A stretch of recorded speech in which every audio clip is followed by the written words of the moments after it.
Today we are starting Secret 1, the charismatic leader or the attractive character. And probably, if you're reading this, you are battling a little bit with maybe feelings of inadequacy, feeling like you are not really an expert, you're not really a leader. Here's the thing, just by reading this and trying to better yourself and become a leader and put yourself out there, do you realize, I don't know the exact percentage, but realize that you are in a very small percentage of people who would take this chance, who would get on video, who would try to get out there and make themselves into a leader, even if they don't feel adequate.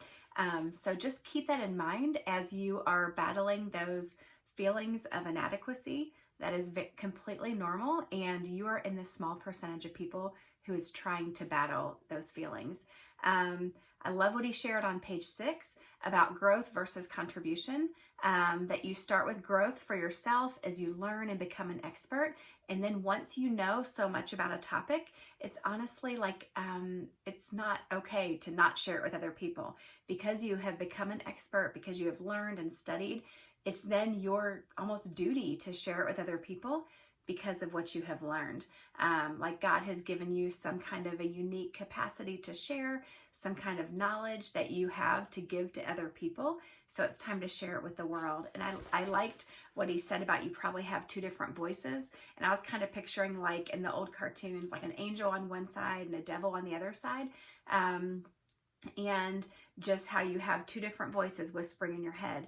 And the one who is going to win is the one that you feed the most. So if you constantly listen to the devil on this side telling you that you're not enough, you're not okay, who are you to try to do this?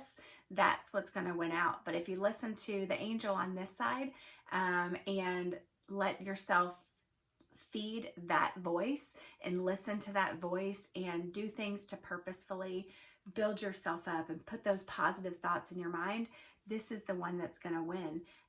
So be very intentional with the thoughts that you allow yourself to think as you work on positioning yourself as a leader, as an expert, as a voice of authority. And remember, you're not saying that you're an expert in everything. This is just like you have found your one area that you have spent time learning, that you know more about than most people in the whole world. And that's what you're going to focus on, and listen to this positive voice.